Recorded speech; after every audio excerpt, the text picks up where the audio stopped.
వికారాబాద్ జిల్లా పరిగి మున్సిపల్ పరిధిలోని టీచర్స్ కాలనీలో దొంగలు బీభత్సం సృష్టించారు. వరుసగా 5 ఇళ్ల తాళాలు పగలగొట్టి చోరీకి పాల్పడ్డారు దొంగలు. ఒకే వీధిలో తాళాలు వేసి ఉన్న ఇల్లే టార్గెట్గా దొంగతనాలకు పాల్పడ్డారు.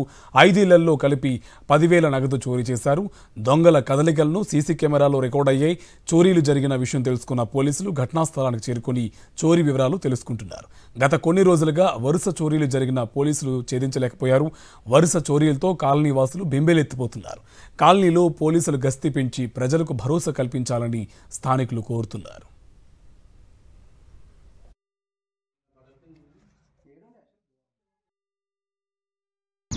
రాత్రిపూట ఎక్కడికన్నా ఊరికి వెళ్ళాలన్నా కూడా తాళాలు లేచిపోయే పరిస్థితి లేదు. కాబట్టి దీనిపైన గస్తీ ఏర్పాటు చేసి గతంలో కూడా రక్షక బండి ఒక 4-5 సార్లు కూడా తిరగడం జరుగుతుండే. ఈ మధ్యలో మళ్ళీ అది కూడా ఎక్కువ తిరగడం లేదు. కాబట్టి దీనిపైన పోలీసు వాళ్ళు చర్య తీసుకోవాలి. ప్రజలు కూడా ఎక్కడైనా వెళ్ళాలి తాళాలు వేసి అంటే కూడా భయభ్రాంతులకు గురవుతున్నారు. కాబట్టి గతంలో కూడా అక్కడక్కడ సీసీ కెమెరాలు ఏర్పాటు చేయడం జరిగింది, కానీ అవి ఇప్పుడు ప్రస్తుతం పనిచేయడం లేదు. గట్టి సీసీ కెమెరాల్లో ఏర్పాటు చేసి గట్టి బందోబస్తు ఏర్పాటు చేయవలసిందిగా కోరుతున్నాం. అదేవిధంగా ప్రజలకు రక్షణలో భాగంగా ఇక్కడ దాదాపు పోయినసారి సమ్మర్లో కూడా ఒక 2 ఇండ్లు రాత్రి 1:30కు సీసీ కెమెరాలో ఫుటేజ్లో కూడా రికార్డ్ అవ్వడం జరిగింది. ఒక 2 వ్యక్తులు ఇళ్లలో దొంగతనం.